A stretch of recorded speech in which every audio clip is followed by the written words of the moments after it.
राम राम जी।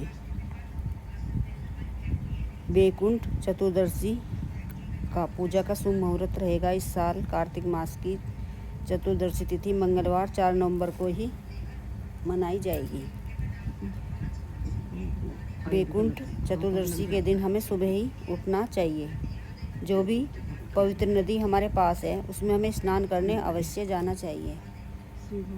पवित्र नदी में स्नान करें और वहीं पर दीपदान अवश्य करके आएँ। 108 दीपदान करें, 21 करें, 31 करें, जितनी अपनी क्षमता हो उसके अनुसार हमें दीपदान करना चाहिए और दान भी करना चाहिए। इससे हमें शुभ फलों की प्राप्ति होती है। हमारे पितृदोष लगा हुआ वह भी दूर होता है। हमारे पितृ नाराज हैं, वे भी खुश होकर हमें आशीर्वाद देते हैं।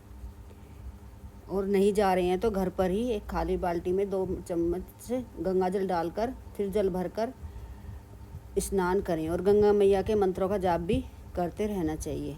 और सूर्य देव को जल अर्पित करें। पूर्व दिशा की तरफ मुँह करके तांबे के लोटे में जल लें, उसमें लाल पुष्प डाल लें और सूर्य देव को जल दें। और हाथ में पुष्प लेकर व्रत का संकल्प करें कि आज मैं व्रत रखूँगा। और पूजा की सामग्री लेंगे। विष्णु भगवान की मूर्ति लें, पीले फूल लें और पीला चंदन लें। और भगवान शिव के लिए सफ़ेद चंदन, धतूरा, बेलपत्र, भांग धतूरा फूल अर्पित करें और गंगा जल से अभिषेक करें। शिव मंदिर अवश्य जाएं। शिवलिंग पर कच्चा दूध, दही, शहद अर्पित करके आएं। इससे हमें शुभ फलों की प्राप्ति होती है। शिव भगवान की कृपा मिलती है। आशीर्वाद हमारे परिवार पर शिव भगवान का बना रहता है। हमारी कुछ समस्या हो वह भी दूर होती है। गंगा जल से अभिषेक अवश्य करके आएँ शिव भगवान का। माँ पार्वती को श्रृंगार की सामग्री भी अर्पित करें। स्पर्श कराकर दक्षिणा के साथ में दान करके आएँ। चाहे एक ब्लाउज का पीस ही करके आएँ, पर श्रृंगार के साथ में वस्त्र भी लें, अन्न भी लें और फल, मिठाई, बतासा लें, गुड़ लें, पर मीठा भी अवश्य दान करके आना चाहिए। और भोग में विष्णु भगवान को तुलसी पत्ता अवश्य हो। और मंदिर में घी के दीपक भी जलाएं। शाम में पवित्र नदियों के पास शिव मंदिर में दीपक प्रज्वलित करें।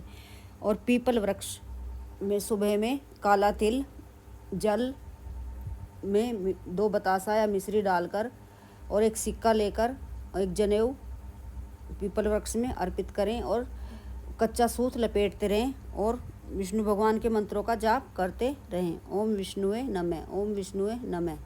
इनसे भी हमें हमारी परेशानियां दूर होती हैं। पीपल वृक्ष की परिक्रमा करें, घी का दीपक प्रज्वलित करें। जो भी जिस मनोकामना के लिए गए हों, जिस परेशानी के लिए गए हैं पीपल वृक्ष के वहाँ हमें दोहराते रहना चाहिए। और आसन पर बैठकर पीपल वृक्ष के नीचे ही विष्णु भगवान के मंत्रों का जाप अवश्य करके आएँ। चाहे 11 बार करें, 21 बार करें, जितने अपने से हो सके करके आना चाहिए। और व्रत भी अवश्य रखना चाहिए और कथा भी पढ़ें।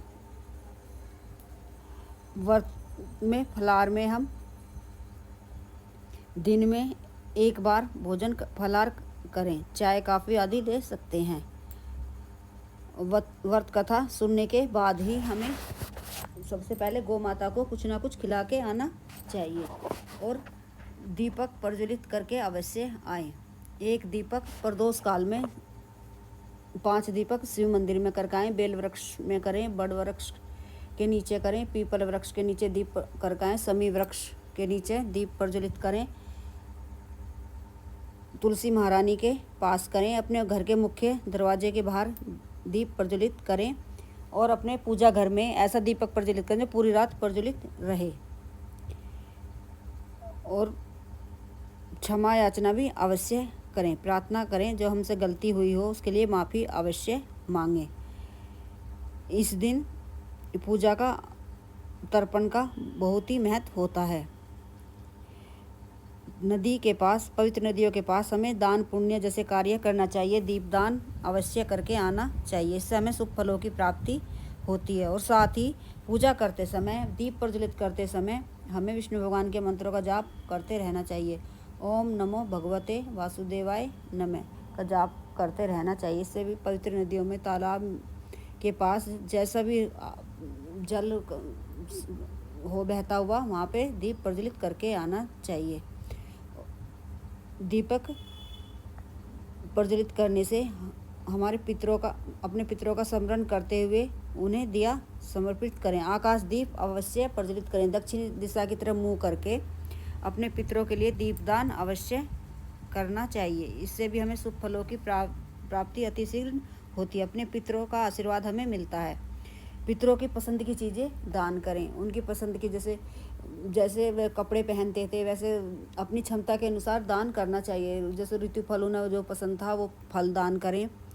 उनकी पसंद का भोजन किसी को कराएं।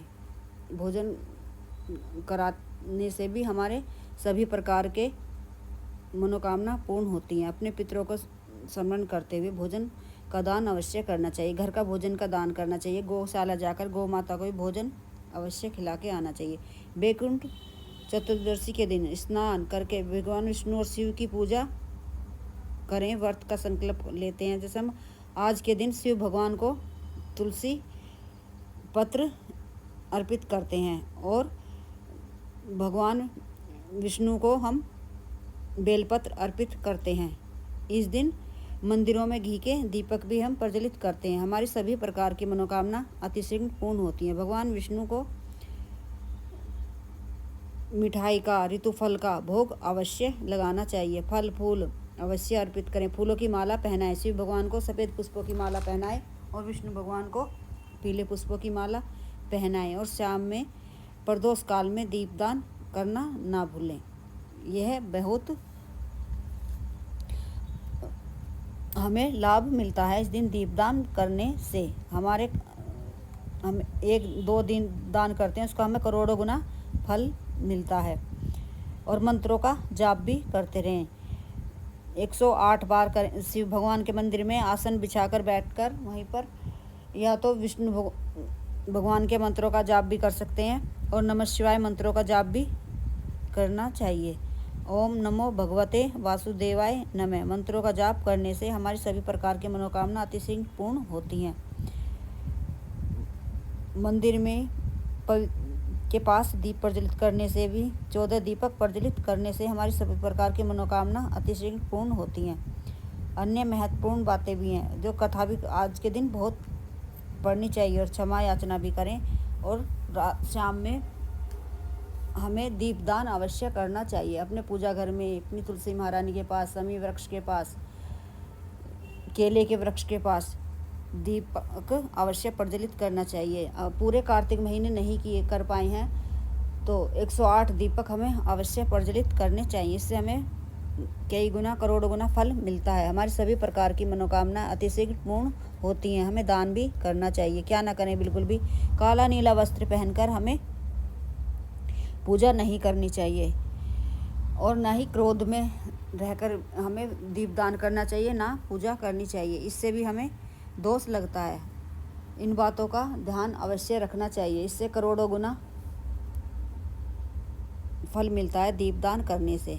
अपनी क्षमता के अनुसार दान करें, दीपदान करें। गौशाला जाकर गौ माता के लिए दान करके आना चाहिए। गौशाला में गौ माता को सड़ा हुआ फल नहीं खिलाना चाहिए। इस बात का भी ध्यान अवश्य रखें। गौ माता के चरण स्पर्श करें, उनको हल्दी का तिलक करें। गौ माता की सेवा करने से, पूजा करने से हमारे परिवार पर आ रहे कष्ट दूर होते हैं। और दीपक गौशाला में भी अवश्य प्रज्वलित करके आना चाहिए। इससे भी हमारे सब पितृ प्रसन्न होते हैं। हमें पितरों का आशीर्वाद